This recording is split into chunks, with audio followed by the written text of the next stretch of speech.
at least 6 feet tall, is emotionally stable. He's got to make 6 figures for sure, has his finances in order, goes to the gym every day, knows what he wants, isn't afraid to go for that. Is he breathing? Does he have a pulse?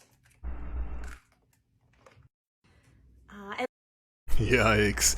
Gentlemen, Detective Warg here. Nice to have you join me in my office. On my desk today is a new report to examine.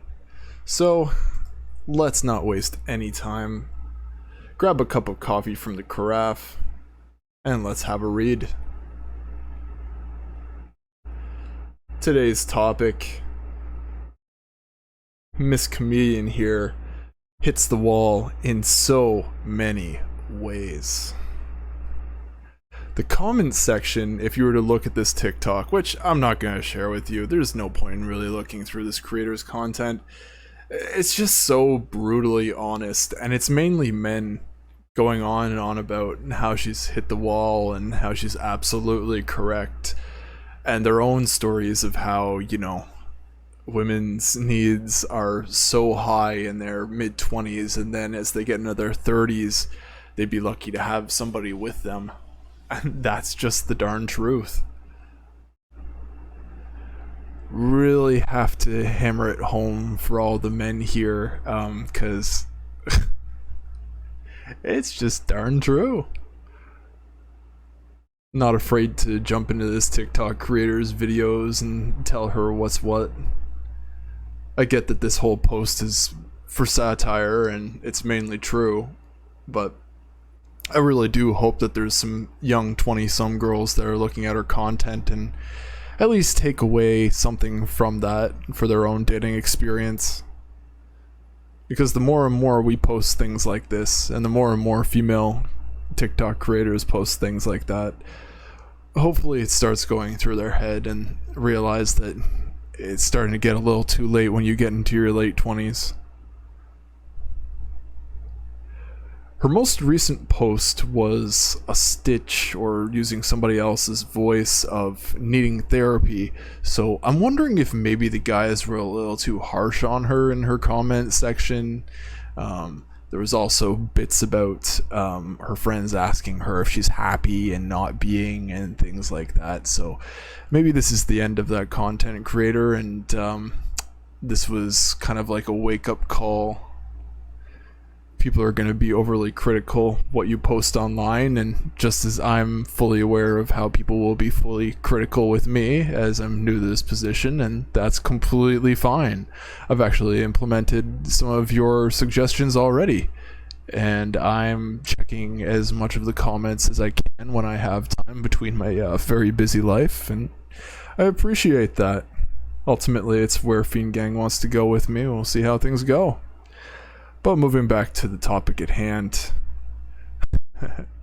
I really hope that she's doing okay from all of this.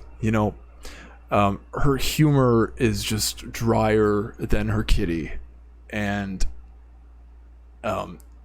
while this was to prove a point in this TikTok, the rest of them were just quite dry. There was one on a race. What's the difference between a racist and a magician? And I'm just like, no. I do not want to see any freaking more of these. That's enough. So bad. She seems like this Sarah Silverman wannabe. I'm sure that a lot of people in America understand who Sarah Silverman is and how she's had an acting career and she has her own stand-up, but it's just like everything compares to her, and she's probably, like, sadly, the upper echelon of female comedians within the game. I don't really quite follow that, and I frankly can't think of any good female Canadian comedians, not Canadians, female comedians out there, to be truthful with you. I could name so many male comedians, but just not a lot of females come to my head, and I get it's probably a tough market for them, as there's that old trope that females aren't funny. So, moving on to the last topic at hand. My take on this woman's points on hitting 25, 30, and 35. They're nearly completely dead on, and I'm so weird and like to tackle things in reverse, but the 35 one, yeah, exactly. You'd be lucky to get with a guy when you're 35 and still looking. It raises a lot of red flags there. You know, like, what were you doing? How many people have you dated? What have you gone through? You know, the older you get, the more stories you have and the more things are in your past. And that's all things that you'll have to discuss with your new partner if you're lucky enough to get it, which is definitely easier for women than men. And on the flip side, you know, for us gentlemen in our 35s, like mid 30s, late 30s, you've gone through a lot in life yourself. You're most likely quite stable. If not, that's definitely something to be working on, as they would need to be working on. But you definitely have a lot to offer than they do at that point, and they're most likely trying to monopolize on that. Stepping down to 30. 30 is usually when they start hitting the epiphany phase. 28, 29, 30, when it becomes harder to cast their eggs and whatnot, for lack of a better term. And they're just like, I either want kids or I want to marry and settle down. And yeah, most guys in their late 20s aren't really thinking about that and just wanting to enjoy what's left of their 20s as it is. I don't blame them, but then again, funny enough, 25 is usually where I hear of people getting married or having children. Yet, if we were to go back to the video, this woman has, and most women do have, crazy lists of what they want in a man in their mid 20s to early 20s.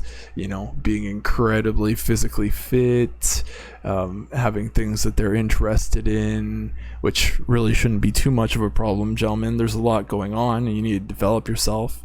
And being emotionally stable, which is, I'd say, of the utmost important for anybody. Quite frankly, your mental health matters, if not as much as your physical health. And it's definitely something to prioritize. Is, you know, if you're feeling mentally unwell and you don't feel like going to the gym, then you're not going to work on your physical health, and that's important. Everything ties into itself. But anyways, there, I think I've talked enough about this. Fiends, it's been a pleasure presenting my findings to you today. And if you like my content, help spread it throughout YouTube by liking the video and subscribing to my channel. Turn on the notification bell, as I'll have new findings for you every single day. And do comment down below the video with your thoughts on this creator and any thoughts of mine that resonated with you, or any topics of discussion in regards to this video. Don't forget to visit Taylor's channel today as well to catch up on his content. But until tomorrow, always do your due diligence.